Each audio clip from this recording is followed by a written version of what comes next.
What's going on, Falcons fans? Logan here. Welcome back to Russ Rundown. And if you're new here, welcome. In this video, we're going to go over my initial reaction to the 2022 Atlanta Falcons schedule. But I'm actually joined with a really good friend of mine and an awesome NFL content creator, PhiferFootball. He's joined our channel before, back in 2020, when we were making our 2020 predictions. Who would finish first and last in every single division and who would win the Super Bowl. And gotta say, his predictions aged really, really well. I'm even gonna have a link to that video in the description. Take a look, like his predictions were really, really good. And if you follow him on Twitter, you'll know he tweets big events, literally days before the actual event happens. It's like a big contract extension, it's a big trade. He somehow finds a way to tweet whatever happens moments before the NFL itself actually announces it. It's insane. And I have links to every single social media that he has, his YouTube channel, his Twitter, his Instagram, all of that good stuff. You can go follow all of that right now. It is so worth a look and a listen. And just, you have literally got to follow him. I just wish I could express this enough, but you have to follow him. Really, really good content creator. I brought him onto the show because him covering all the NFL teams and how well his predictions have aged and how well his tweets have aged, I thought I'd bring in someone that could give us a better understanding of who we are playing this year. Just going over every single team and what to watch out for, and if the Falcons are in for kind of a winnable game and just all that good stuff. And it's a really fun interview. I had a lot of fun. And you'll see a little more of what I mean in the interview. But with all that being said, I hope you enjoy and rise up. What's going on, Falcons fans? Logan here. Sorry for the delayed episode. I know the schedule got released 2 days ago, but we're going to do it on a Saturday. And we're also going to have a special guest with us who's actually joined the show before. I'm sure you all remember Tanner, NFL broadcaster. How are you doing, Tanner? Oh, I'm great, man. I don't know, just been very, very busy, trying to cover the entire NFL. So there's been a lot happening this off season.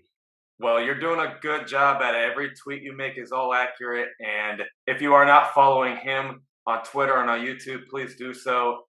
He works really hard on that stuff and it's always accurate. So thank you very much. Yep. I actually forgot to mention this, but I replayed some of my old videos just for the sake of it, just to kind of see how far I went. And then I ran across our interview. And a lot of the things he said in that video, I'm like, holy crap, this aged so well. Like, I was high on the Eagles in 2020, and then I was like, he was right. Like, the Eagles weren't going anywhere. No, I know they weren't. And then there was another team that I was going to mention that I remember you talked about. And I was like, dang, he was right. I didn't see it coming. But, yeah, do so. Subscribe to him and give him a follow. He knows what he's talking about for sure. Well, I'm glad everything, most of it, aged well. Sometimes I throw things out there that I feel strongly about. It's very opinionated. Sometimes rosters look way better on paper, but in reality, I'm just like, nah, I just don't see it. Yeah. But sometimes I'm just dead wrong. So yeah, they like to fool us. They like to fool us on paper.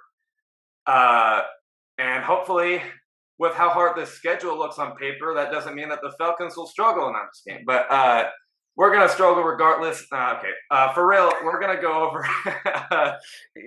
We're gonna go over the Falcons' 2022 schedule, and I brought in Tanner because the fact that he covers every NFL team, and with how well his predictions have aged out, I thought I'd bring in someone that could bring us a better perspective on each opponent that we're facing. And I purposely did not look at our schedule that long so I could give you like a genuine reaction. I know we played the Saints week 1, and I know we played the Panthers primetime week 10, but that's about all I know. So again, guys, it's all pretty much genuine reaction. For the Falcons fans that do not know the schedule already, I think that we should that maybe have been waiting for your video, I think we should just go down from week 1 and just kind of list the games, and then we can go back and touch up on them. Of course. How's that sound? Yeah. I'm Okay, on week 1, Saints week one. Falcons. Week 2, Falcons Rams. Week 3, Falcons Seahawks. Week 4, Browns Falcons. Week 5, we skipped this one. Falcons Bucks. Week 6, 49ers Falcons. I think this is week 7. 1, 2, 3, 4, 5, 6, 7. Yeah, Bengals. And then week 8 is Panthers and Falcons. Week 9 is the Chargers and Falcons. Week 10 is our prime time versus the Panthers. 11, Falcons Bears. 12, Commanders and Falcons.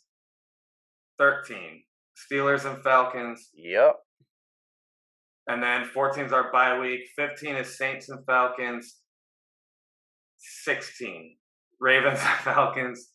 17, Cardinals and Falcons. And then 18, Buccaneers and Falcons. Okay, we're going to start with week 1.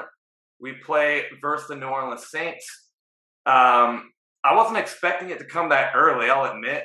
Usually we'll play the Saints like around like the bye week or kind of like near the end of the season. But this one starts the season. And this is the last home game we have till another 3 years. I believe every 3 years they have like you start week 1 on the road, and then after 3 years you start at home, I think. So this is our last home game, and I don't know what to make of this Saints team. Like, they got rid of Sean Payton.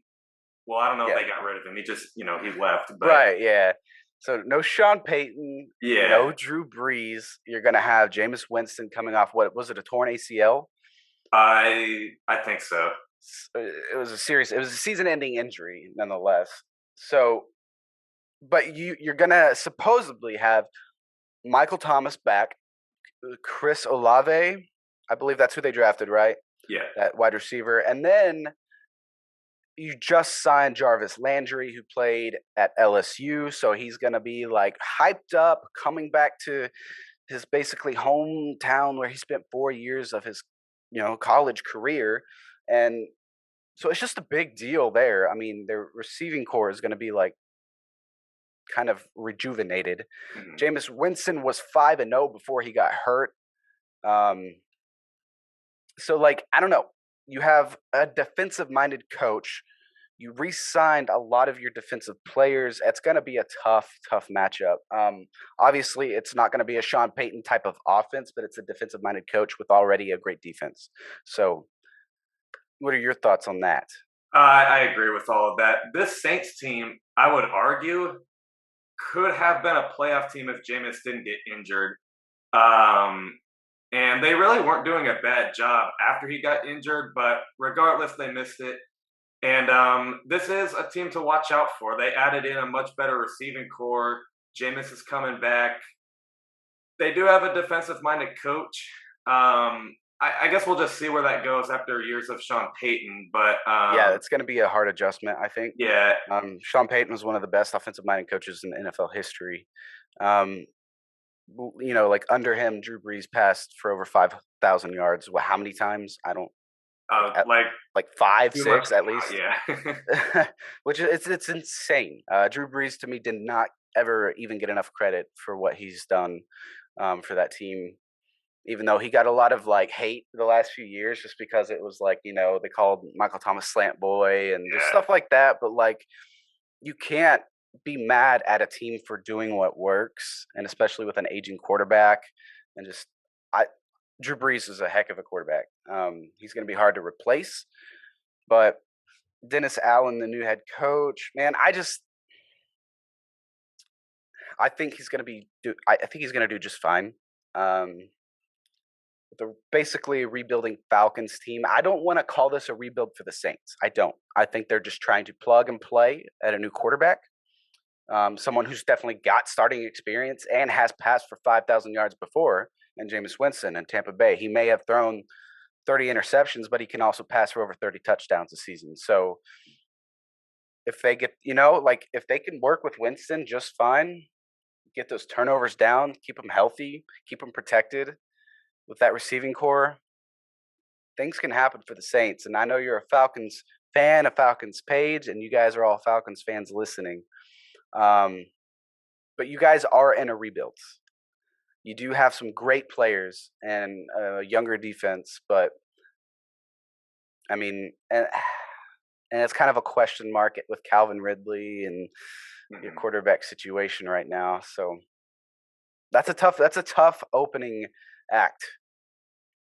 Yeah, I agree. I think maybe the Saints, I don't think they struggle that badly to adjust to Dennis Allen, but I think regardless, they'll have to find a way to adjust. But for the Falcons, now, sure, they do play somewhat well against this team, but it's still a rebuild nonetheless. And they are home, but our home attendance hasn't been the best lately, so we'll just see if they show out. But I think it'll be, it won't be an easy game. I think this is going to be a challenge, especially for the new faces at quarterback we have and a very young offense. Kyle Pitts is still young. Drake London obviously is young. That's right. The offensive line, besides Jake Matthews, they're all young. And I've heard some people say Desmond Ritter's going to start. I disagree. I think Marcus Mariota is going to start the season. Oh, he will. They'll maybe have Drake London in for like a trick play. I mean, not Drake London, Desmond Ritter, but I'm expecting Marcus Mariota to start for at least until, I don't know, week 9, week 10, something like that. Yeah, and that's only if he's not performing well. Yeah, he might perform well. We'll see. Week 2, so our first road game versus the Super Bowl champions Los Angeles Rams. That alone just sounds like it's a struggle, but I think that one, kindly put, and I mean like kindly put, we stand no chance. How about you? Okay, so the thing with the Rams, they could be like a little inconsistent at times, kind of like the Packers offense. It could be a little hot, cold, hot, cold. Their defense is really consistent, though, for the most part. Obviously, the Rams are notorious for having a lot of their coaching staff departure to other jobs around the league. So every season they lose some more personnel, and that does affect their defense, but they still have so many star players on that defense. Obviously, I got to take the Rams there just because, I think they're the overall better team right now. Yeah. And I think, the Falcons are still going to try to figure things out. So it's week 2. I just don't see much competition. So the Rams, I don't really have a whole lot of input on that. I don't think we're going to win. Now they can be inconsistent. We saw that a little bit late in the season last year. Matt Stafford wasn't really at his best. And some of the playmakers that they do sign, like I do like the players that they got, like Von Miller and OBJ, but I wouldn't really say that. I guess kind of controversial, but like I wouldn't say that they were as big of an impact as people maybe would hope. So I guess it probably only looks hard just because on paper they look great. And then they don't really have a great home attendance either. I'm trying to find ways for this to be kind of an easy win, but I just don't. I'm not really finding anything. I think this is going to be a pretty bad blowout. The only thing you can is if the Rams do show that inconsistency. Yeah, I think so too. They're not as strong on defense, I don't think, like as they used to be just a few years ago. Not saying that they're not good. They lost Von Miller in free agency to the Bills on like a 6-year deal. So they're not. You still got Aaron Donald, one of the best in the game. But still, like the only way you guys are going to be in that game is if the Rams do show that inconsistency. All right. So the Seahawks and Falcons. Boom. I think finally the first game that's like a little even for us. It is on the road, and even though the Seahawks did lose a lot, like they did lose Russell Wilson and they did lose Bobby Wagner, it's like I think it's a rebuild. But that fan base, I think, is still going to be a problem. I think the Falcons still don't have a lot on their roster that's a whole lot better than the Seahawks. So I think it's kind of like an even matchup. I'm not too worried about the team. I'm kind of just worried about how these young guys can perform way far away from Atlanta. That's kind of what I'm worried about. But what about you? I think against the Seahawks, I think you guys are actually gonna have a pretty good competitive game. I'm not worried. I think the Seahawks are just going downhill from here, if anything. I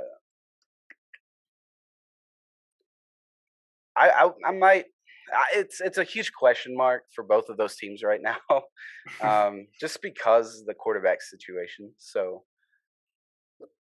I could definitely see. I would take Marcus Mariota over who the Seattle Seahawks have right now, which is Drew Lock and Drew Lock, Geno Smith. So it's like, and from my understanding, Geno Smith has the right of way right now to start. So he'll more than likely be the week 1 starter.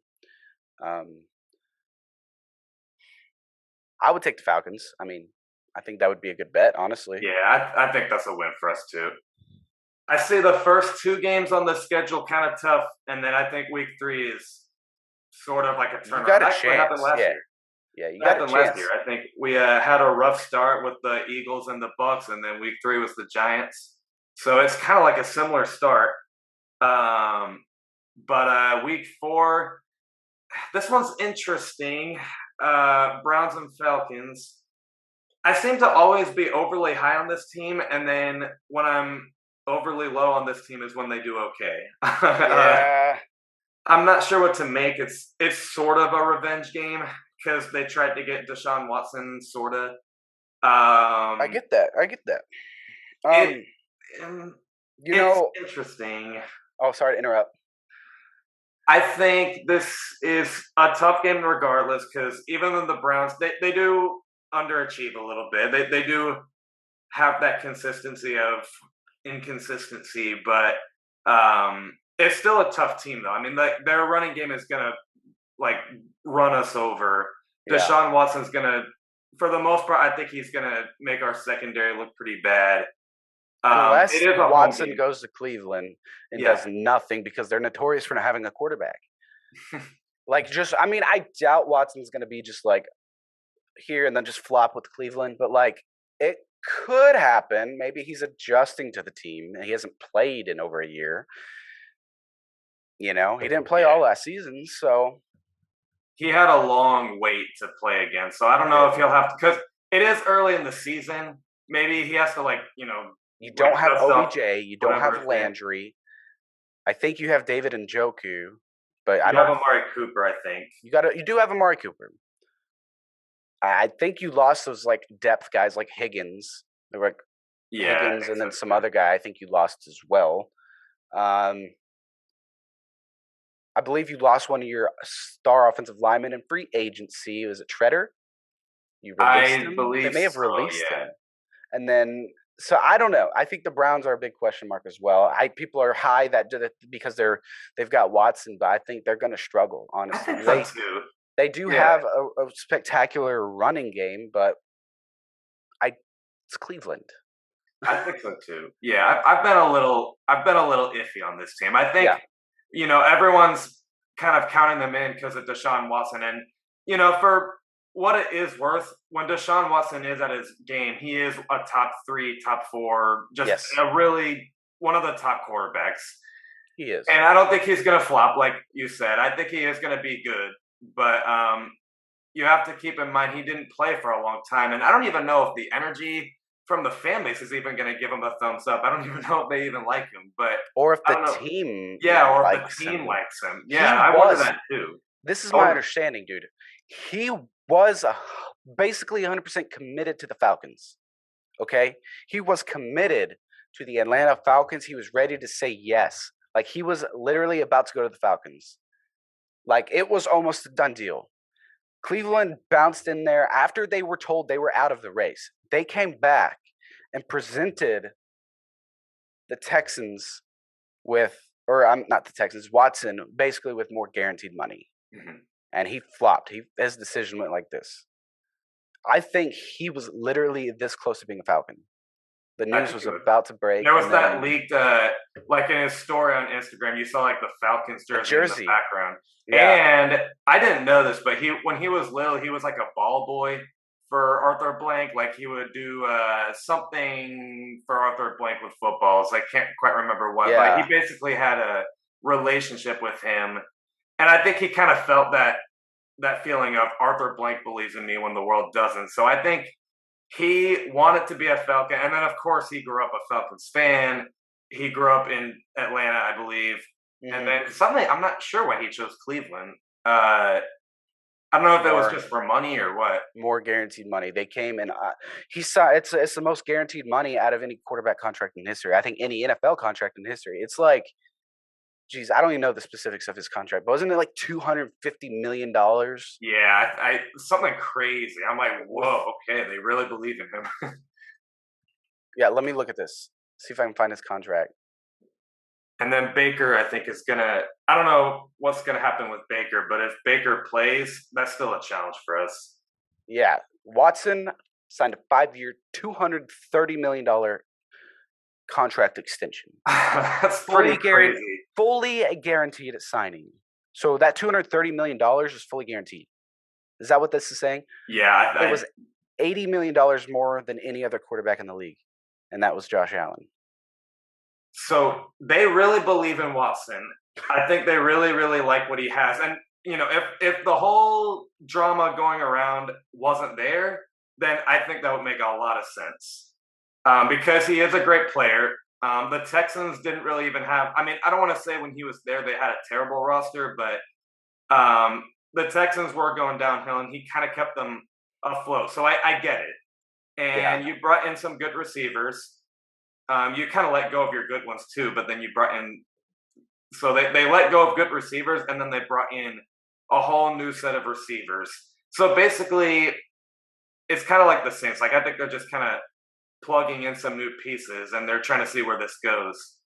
But I'm not, this team, they're so inconsistent. I liked Kevin Stefanski, and I did believe in him coming into last year, but something kind of happened there. So he does kind of have a lot to prove, even though in 2020 he won Coach of the Year. And then Deshaun Watson, he didn't play for a year. I don't even know if the team's going to like him. Like, you kind of have to have a chemistry. And then they got in good players, but they also kind of let go of good players. And then for whatever it's worth, the Falcons are home. But again, our fan base isn't, like the attendance isn't great. So it's still a tough game, but I don't think it's as tough as paper makes it out to be. I think that's a good way of putting it. I think with this, the Browns and the Seahawks, they're going to be in the mix for it. Yeah, I think so too. The Falcons and Buccaneers the next week, though. That one's tough. That's a tough matchup. Buccaneers, great defense. Todd Bowles is the head coach, though. Yes, he does have head coaching experience, but he's not a Bruce Arians. He's former Jets head coach, mediocre overall record. But he's a great defensive-minded coach. But you still got Brady, got Mike Evans. Gronk still undecided, may be coming back. Got Chris Godwin. You did re-sign some offensive linemen, but I think they had one retire. That's going to be a tough matchup. I would have to take the Bucks. I mean, I think so too. Not much on that one besides it's Tom Brady. Tom Brady team. It's I think this is going to be a loss. I don't really see how this can be a win because it's basically the same team we've been playing. Like it's just without Antonio Brown. That's basically all it is, and without Bruce Arians. Todd Bowles wasn't the best head coach when he was with New York, but I think he's got a better roster to work with, and of course a better quarterback to work with. So when you work with Tom Brady, it's kind of hard not to succeed. But I think this will be a tough one, and I kind of don't really see how we're going to win. And also, it's in Tampa. The fan base has gotten somewhat better there as far as the fan attendance goes, so I think that'll be a loss, most likely. After that, we play the Niners. this one's kind of like the Browns and the Seahawks. I've only, like, to be honest with you, I was a little lower on the Niners last year, but I'm happy that I kind of went with the prediction I made, because I remember in my predictions video I said that they would make the playoffs, but I didn't even feel that great about it because I'm like, I think their roster has a little more work to do than people make it out to be, and I don't really like the quarterback situation. But No, I don't either. I don't either. yeah, I'm not big on the yeah. 49ers. I will give them credit. They are always competitive. Always competitive, and they sometimes manage to squeak into the playoffs. But they're not a Super Bowl caliber team. No. They're not gonna win a Super Bowl. Especially if they do start Jimmy Garoppolo. Like, is covering the NFL, I want good relationships with all players. I try not to trash talk any player because doesn't matter who it is. I'm going to respect them for you got the talent to be in the NFL. You're a good player. Mm-hmm. But Jimmy Garoppolo is not the answer at quarterback.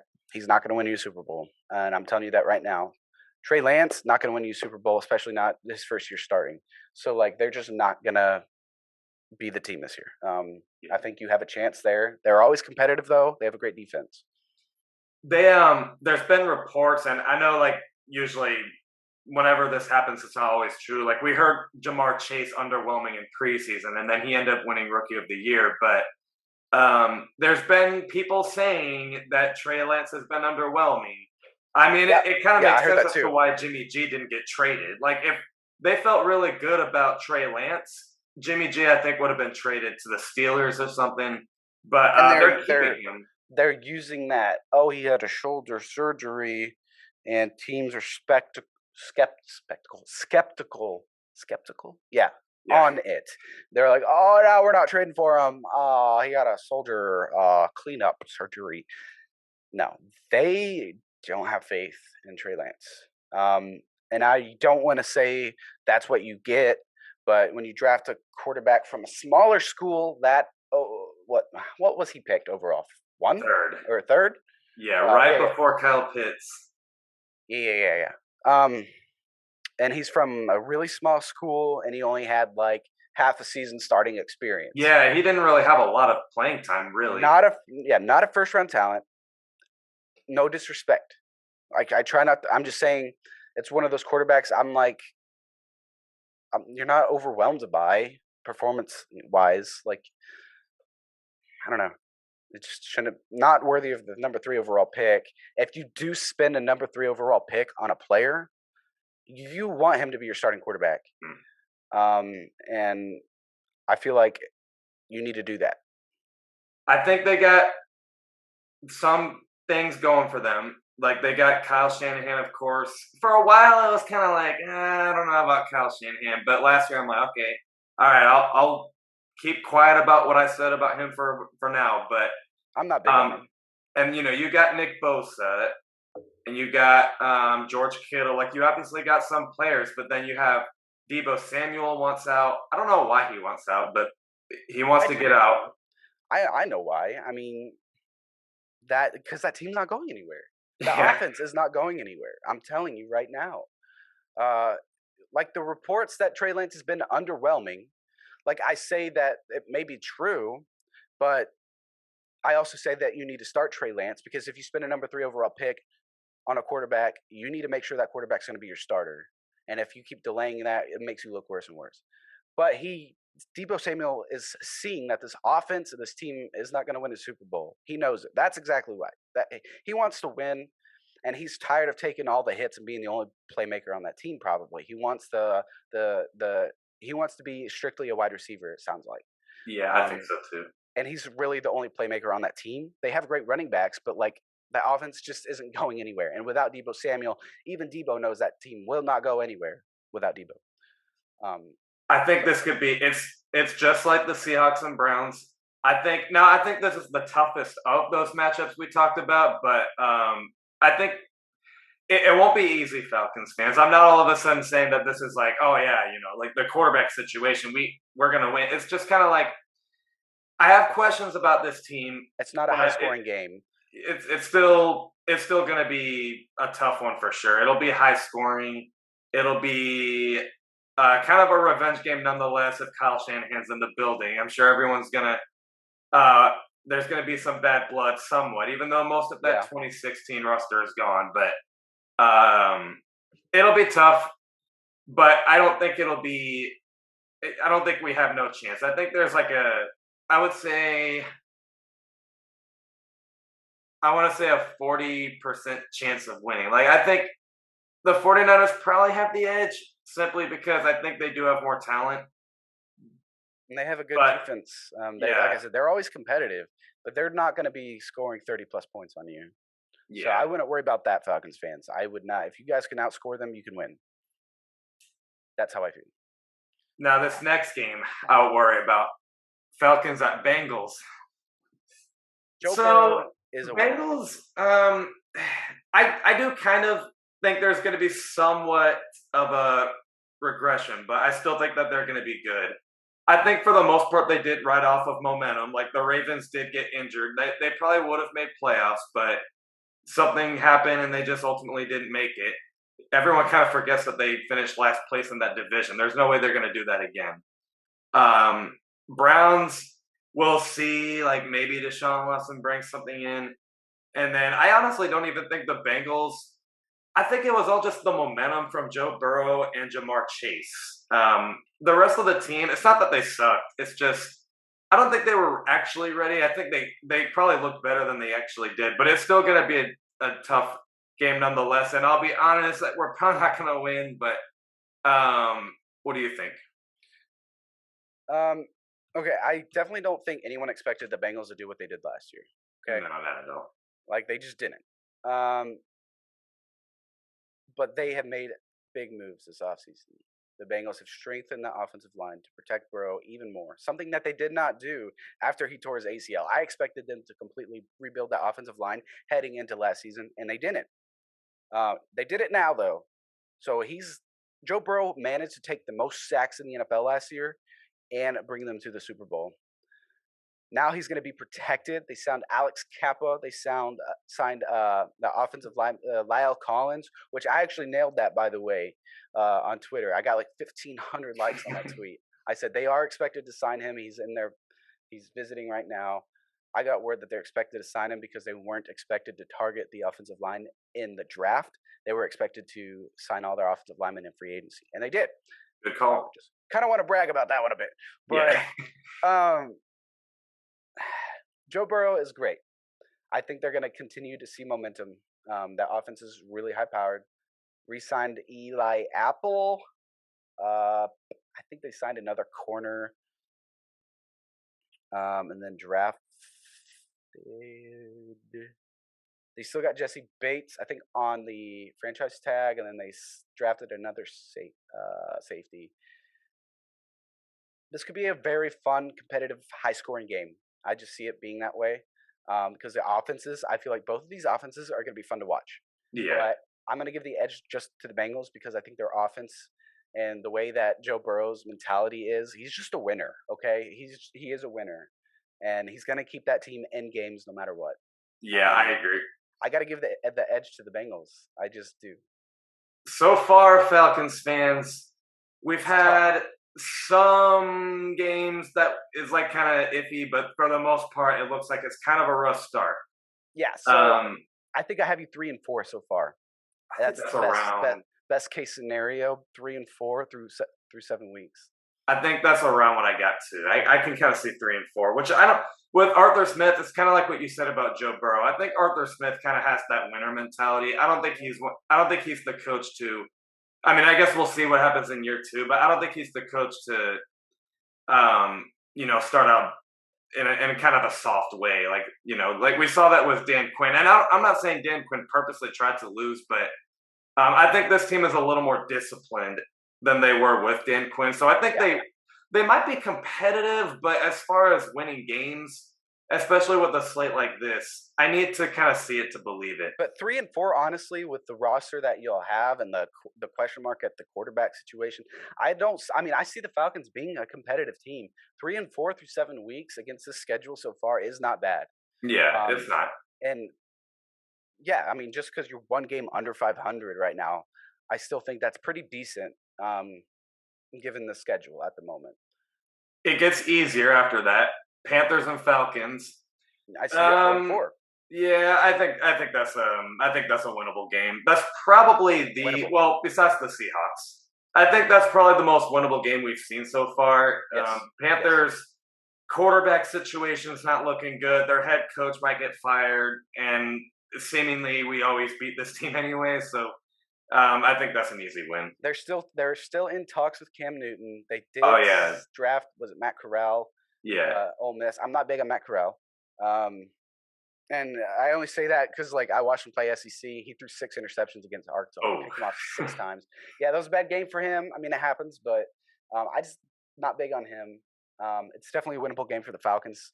I can see you guys bounce back big on this one. Yeah, I think that's a winnable game.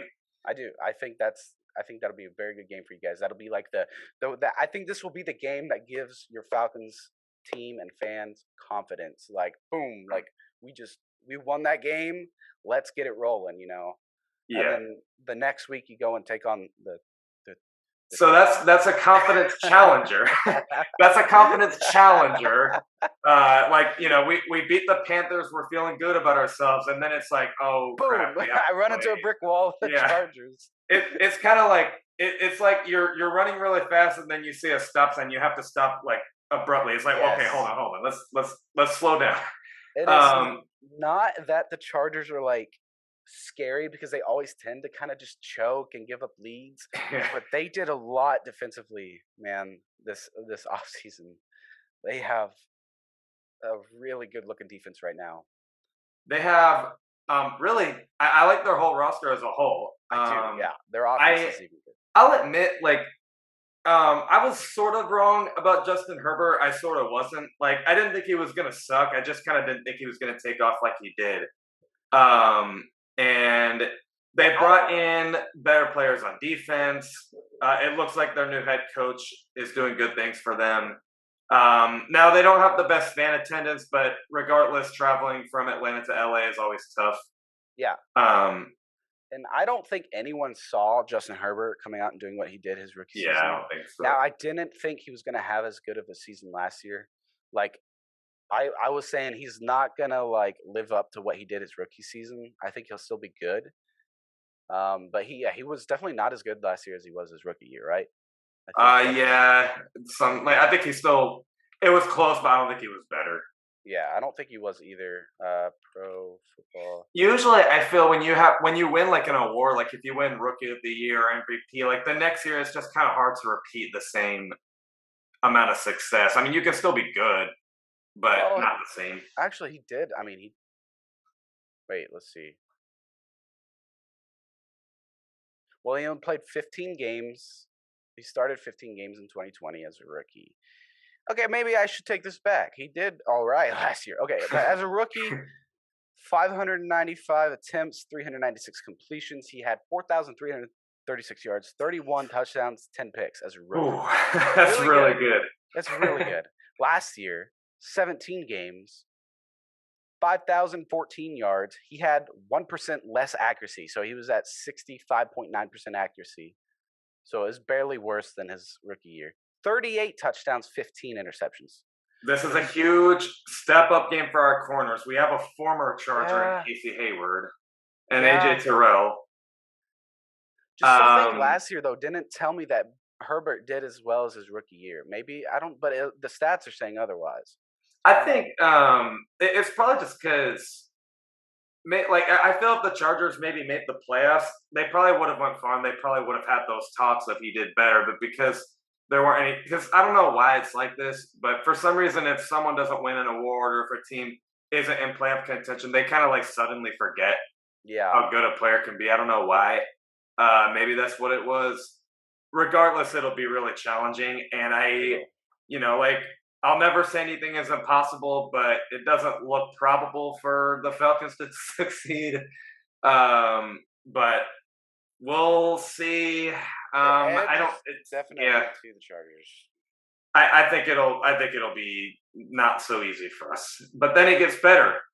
Although, I mean, it's a short week because we have to play Thursday and we're on the road, but it's still an unproven Panthers team, and I think this can be a win. Mm-hmm. It's really the same exact story with week 8. It's really just like an unproven quarterback situation, head coach situation. The team as a whole, I like their receivers, I guess, and then their O-line is good, but then everything else, I need to see a little more, so I think this could be a winnable game. Yeah, so you're at like 4-5 when you face the Chargers, and then you go back the next week. So you got to the Panthers. So I think you'd be at like 5-5. I think you're bouncing around 500 at this point through what, 8 weeks? Yeah. So you're bouncing around 500. I think you beat the Panthers again. So you play them twice in 3 weeks or 2 weeks. 2 weeks, I think. So technically, yeah. So I think you're bouncing around 500, and then you play Chicago. That I think is a win. I think it's a win. Yeah, they really are disappointing right now with helping Justin Fields. I know they have a defensive-minded head coach, but it almost kind of feels like they're not trying to help him. I mean, they did. Well, did Allen Robinson leave, or is he still on the team? I can't remember. No, he is with the Rams. Oh yeah, that's right. I can't remember. I knew he got traded. I can't remember what team he went to. He's with the Rams. And they did just sign 2 days ago. But they're not big names, but they are 2 receivers that will add depth for Justin Fields. Tajay Sharp. Who was the other guy that I'm forgetting right now? Tajay Sharp, another free agent that they just signed.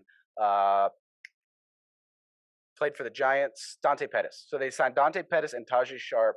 Not big names, but it's depth for Justin Fields. But they don't have a true number one, I don't think. They have Darnell Mooney. Oh yeah, he's good. He's good, but it's Justin Fields. It's the Bears. It's not. I don't have confidence in the Bears. I don't see them doing. I think the edge definitely goes to the Atlanta Falcons here. I think their defense. They lost Khalil Mack, and really overall, the star players they had, I just don't really think it's at the level it once was. So I think this team is. I think they're in a completely new phase now. I don't think it's the same 2018 Bears team that we were kind of getting used to. I think this is a completely new team. I don't think they're rebuilding, but I just don't think that they're too much of a competition for us. So I think this probably is a winnable game. It is. And then the next game is kind of winnable too, the Commanders. Yes. So they don't suck. They have players. Their quarterback situation, as laughable as it can sometimes be with Carson Wentz, I don't want to say, like you said, I don't want to say that he sucks. Because at the end of the day, Marcus Mariota is not all that proven either. Well, the only threat I see with the Washington Commanders is their defense. If they can come out and play with the talent that they have on paper is ridiculous. If they can come out and play to the full talent that they did in 2020, because last year they didn't really live up to that defensive hype that they could have. Chase Young kind of disappointed. Yeah, he got hurt though. Yeah, true. He did get hurt last season, but he wasn't performing, really well. Anyways, that whole defense just wasn't performing to what they were expected to do last season. If they can come back and perform to how they should be, that defense is freaking scary. But it's a winnable game. I'll give the edge to the Falcons. Yeah, I think it's a winnable game too. It's a Washington Commanders team at the end of the day. Yeah. Just the last few years have been really bad for them. So I really do give the edge to the Falcons. Here I see what are we at? 6-5, 7-5? Somewhere around there, yeah. So I think I kind of lost track, but I think it's around 6-5. It's kind of honestly, that sounds like last year. Last year, it felt like we were kind of we win one week, we lose the next. It's kind of the same situation. 1 step forward, 2 steps back kind of thing. Yeah, something like that. Although I think we're off to a better start this year than we were last year. So, so far, so okay. Next week, okay, so I think the Steelers is another hard one. Only because of their defense. I don't have confidence in their offense. No, yeah, their offense stinks. Yeah, their offense is not going to do well. I like the pick with Kenny Pickett. I do like him, but I don't think he's going to come out rookie year and just be amazing. And they still have Mitch Trubisky as well. Ugh. Not scared of him, Yeah. but he is mobile. He can throw on the run. He has proven to make some really good plays in the past. I see him as like a younger Marcus Mariota type. That's how I see him. But he's not scary. They let go of Juju. Yeah, they let go of Juju. I see the Falcons in this game. I do. If Really? they get past that defense. Yes, I do. I'm not going to lie. And you can come back to this video. I'm like, because I was kind of feeling like, I don't know about this one. I don't know if the Falcons have ever beaten the Steelers, at least in the Matt Ryan era. So I'm kind of like, well, the Steelers. I mean, granted, I don't even want to say that they actually were a playoff team, but they made the playoffs, and I'm okay. They got a defense. They got Mike Tomlin, so they're not going to suck. Their offense, I feel, did get worse. I'll say that. I think their offense got worse. They did draft George Pickens, but at the end of the day, he is unproven. Juju is gone. Pickens is coming off an injury. He's one of the running backs. Rookie. He's going to have rookie mistakes. You got Mitch Trubisky. Who's your number one wide receiver there? Washington, James, or is Chase Claypool still there? Claypool, yes. Yeah. Like you got some playmakers. You got Najee Harris at running back. They're going to be feeding him the ball mostly. I think he's going to be a workhorse. That offense is really nothing too scary right now. I'm telling you guys right now, I do have confidence in the Falcons. But it's tough. It is tough. I was feeling a little iffy. I'm like, I don't know about this one. But the one saving grace I think for the Falcons is their offense. Again, there's playmakers, but I think it got a little worse. I mean, it's not like Big Ben was any good last year, but their quarterback situation is really ugly. There's a rookie quarterback. Most rookie quarterbacks don't take you to the playoffs anyway. And then Mitch Trubisky, yuck. And then you let go of Juju. And that offensive line is actually not the greatest. So actually, yeah, I can kind of see how this would be a winnable game. And I think it can be possible. We are home at least. But it is Mike Tomlin in the defense. So that's kind Mike of like, Tomlin's a winning coach. He'll always keep the Steelers in contention. Yeah, he will. He's a great coach. I love Mike Tomlin. I respect the heck out of him. And they did, they're probably going to be playing a lot for each other. I think their brotherhood of that team has grown because of the passing of Dwayne Haskins. True. So, they kind of not necessarily want to say playing with a chip on their shoulder, but playing with faith more and spirit. Like a bigger reason, I think. Yeah. And I think that's what will keep them driving this year, especially staying in contention. But roster-wise, they are not as good as they were. And I still think the Falcons can be in this game if they can stay consistent on both sides of the ball. So after that, we play I think, the Saints are after that. This one's on the road. The Falcons have actually been okay on the road in New Orleans lately. I don't want to say great, but they've been okay. It's still not an easy game. I mean, Jameis Winston, it's what we said earlier. Jameis Winston's in. They got playmakers. Their defense is good. Dennis Allen, I think by the time, because this is December 18th.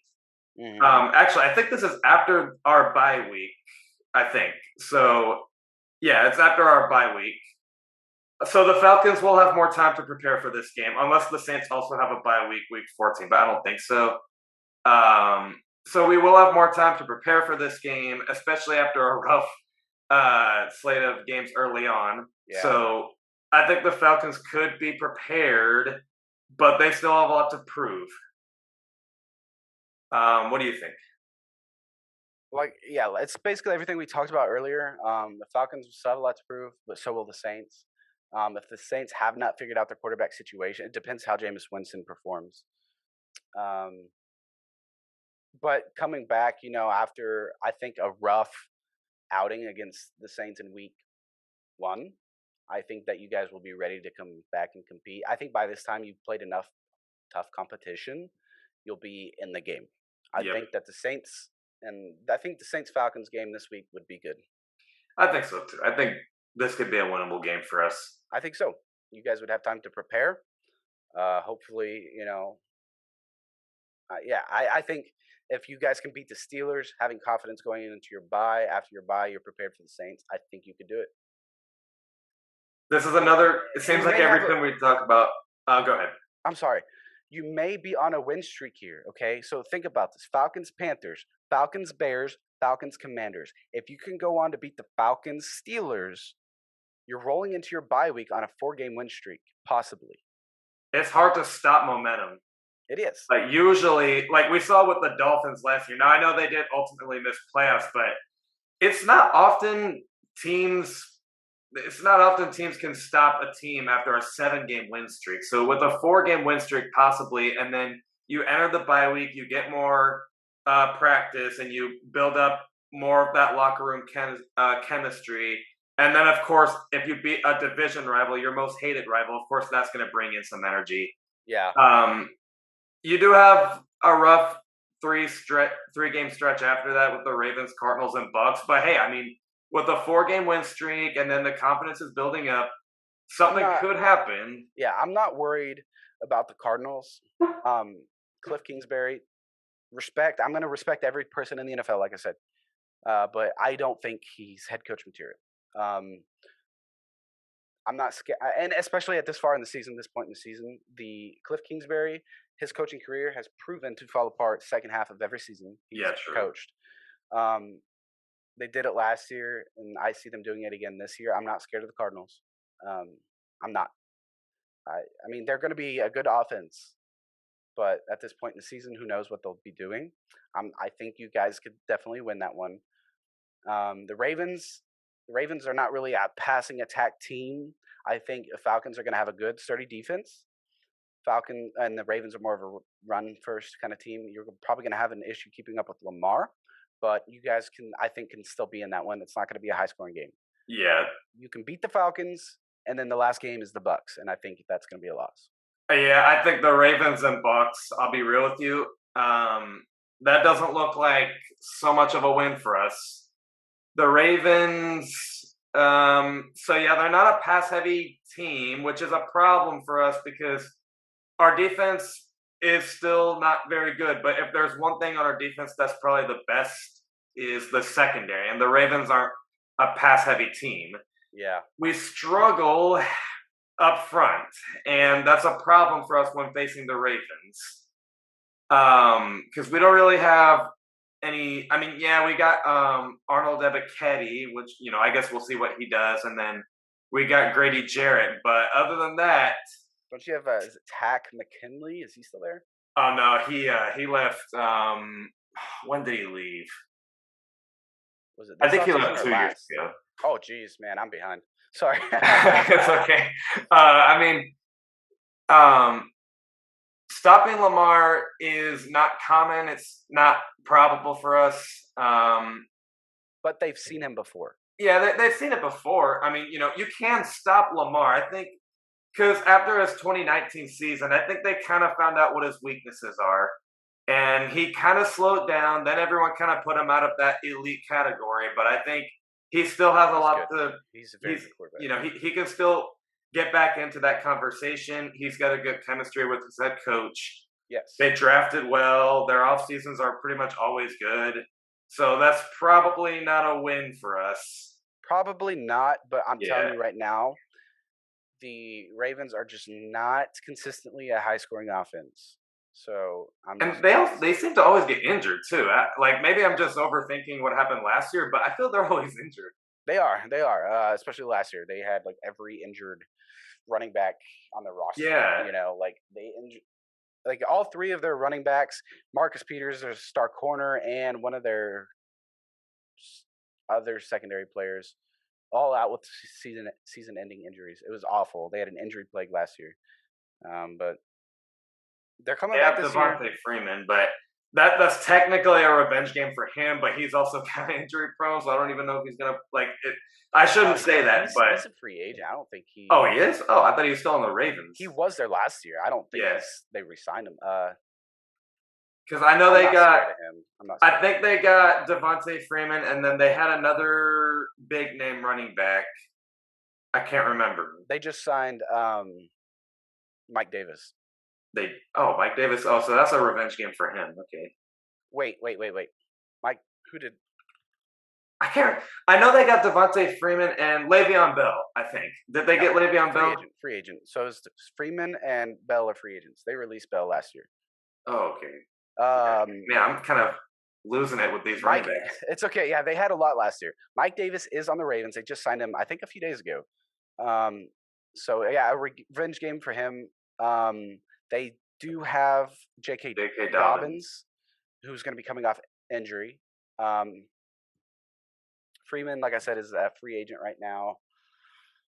Dobbins, and I think they drafted another running back. I'm not sure who it was though. This isn't going to be. It's a big test for our run defense, is what it sounds like. I don't think our passing defense. I mean, obviously they'll still look pretty good. Like the Ravens will still pass all over us. Maybe not as well as the Chargers and the Bucks and who else? I don't know who else, but like they'll still pass on us. But this is a big test for our run defense, and I don't think we're going to be up to the challenge, admittedly. But yeah, probably a loss. Just probably. Just probably. Cardinals.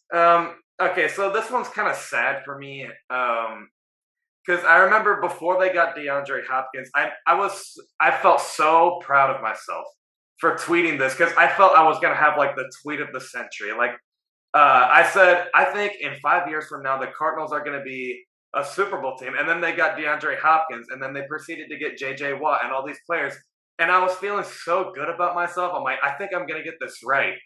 And now I'm like, I'm not sure if I'm going to get this right. But I'm not scared of them, bro. I'm telling you right now, I'm not worried about the Cardinals. The Cardinals will be they'll be a pest. They'll be a thorn in your side, but they're not going to win a Super Bowl. They'll be the typical, like, it's kind of like Jameis Winston and the Bucks. Like they'll pass all over us. They'll score some points.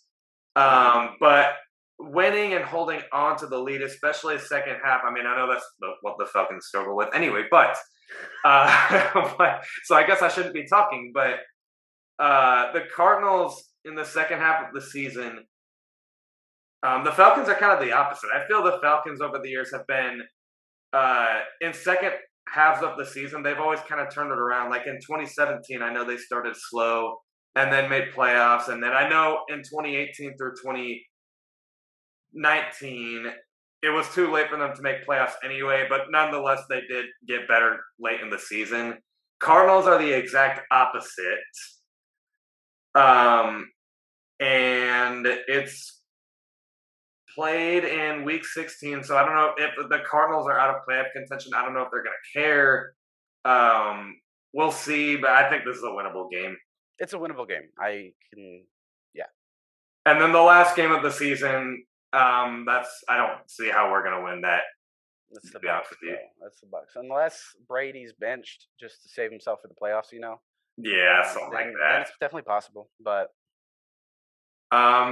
So that sounds like it was kind of like an 8-9-ish record. It's kind of what it sounded like. Something like that. Could be like a wild card. I think you guys could be in a wild card chase if you do win the games that we've talked about. We are in the NFC. It's not like we're in the AFC, so there's a chance. It's open, man. The NFC is kind of wide open. Besides the Rams, the Cardinals are going to be, one of those teams in the mix, going to be competitive at least.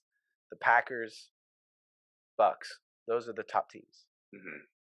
If you can get past those four teams, maybe the Saints, they're iffy though. Yeah, maybe. You have a chance. The NFC is basically wide open. It's anybody's game. I think, and this is my way too early NFC predictions. Whoever wins the NFC East, I think Cowboys won't be as good as they were, but I think they still make playoffs.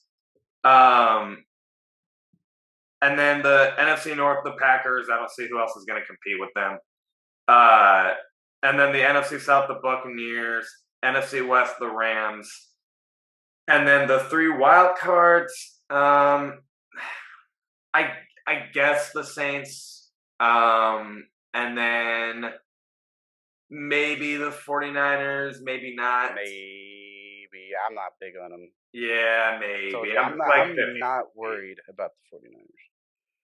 And then that last 7th seed, it could be the Falcons. I mean, like it was like that last year, so I guess who's to say it can't be, but it's a rebuild. Usually rebuilding teams in year one, they don't really get anywhere close to playoff contention, but I don't think Arthur Smith is the type of coach to give up. So if we can win all the games that look winnable for us, then maybe. And if not, then at least we have a high draft pick. But it's a tough schedule. The first half of the schedule, it looks like it's going to start out pretty rough. And then after that, it gets a little better. But yeah, somewhere around that like 8-win-ish range, somewhere around there sounds about right. It's not bad, honestly. It's not bad. A rebuilding kind of year, not bad. Especially with Marcus Mariota and a rookie quarterback. Like that's not that you shouldn't really beat yourself up over that. Like that's actually pretty good. It is good. If they can finish like that, 500 or just 1 or 2 games under 500, that's about what I would project them to be. That's not a bad year. Yeah, it's not bad. I know it's not what you want. It ain't a Super Bowl, but it ain't. Well, progress is progress, so I'll take progress. It was. I mean, hey, if we do get 8 wins or more, then hey, that's at least better than what we did last year. So again, progress is okay, especially for Arthur Smith because he's still a very young head coach. Yeah, and then you finished 7-10, so if you anyway on anything above 7 wins is a win. Yeah, I think that'll be all right. That sounds about right. Falcons fans, let us know if you agree or disagree. What do you think of this schedule? Do you think it's hard? Do you think it's easy? Do you think that this is not a rebuilding team? Do you think this is a rebuilding team? Let me know what you think in the comments below. Good questions. But before we get out of here and just hope that the Falcons do win these games, do you have anything else to close up with, Tanner? No, man, I just want to say thank you for asking me to come on. I always enjoy talking to you. Yeah, for sure. I mean, I really appreciate people considering me, and you considering me is, just I'm grateful for it. I love to talk football. I'll send all of your social media and the links below, like your YouTube channel, your Twitter. All of that is in the link below, everyone. Please make sure you follow him, especially on Twitter, because like every time he tweets something, I always look first at that, and I'm like, I know that's going to come true. I know that's going to come true. Well, I appreciate that, man. I will, like, I try to remain very humble, but like, I have over the last, I want to say 2 months, dude, I have really been working hard and building connections with some personnel, and I've come very far in just a few months from where I was. So I will say that, and like talking with fellow reporters and stuff. So, I don't know. I just want to say that, like, I'm getting some accurate information from some people. So if y'all want to follow me on Twitter, I'd very much appreciate it. Hard work pays off. Yes, sir. And you keep doing what you're doing, man. You're staying consistent. And thank you. Your YouTube is far more successful than mine. I will say that. So keep it up, man. Yeah, I try to stay humble too. I'll be honest. Sometimes I always like to look back at previous videos to see, what I did back then and what I can improve on. And so many of the videos, I'm like, how in the world did I get here? But I mean, hey, it means a lot, and I'm thankful for you joining. I had a lot of fun. Yeah, for sure, man. Anytime you want to talk, you just let me know. We'll plan it out. I love to come on. Yeah, for sure. And then I was like thinking, I'm like, do the Falcons and Packers play? I was like, maybe we can have a game preview. And I'm like, no, I don't think they play. But regardless, I'm sure we'll see you again. Everyone, please follow Tanner. The links are all in the description below. All his YouTube, his Twitter, and then I don't really use my Rise Up Rundown Instagram, but do you use your Instagram all that much? I do. I post I have about 44,000 on Instagram. Okay. So, But Twitter usually gets the news first. I don't have as many on Twitter, but everything goes on Instagram as well. So follow his Instagram as well. Yes, if you don't mind. Everything will be there for sure. Sounds great. All right, Falcons fans, thank you for joining, and we'll see you next Tuesday at 11 o'clock a.m. Eastern. Stay safe and rise up. See ya.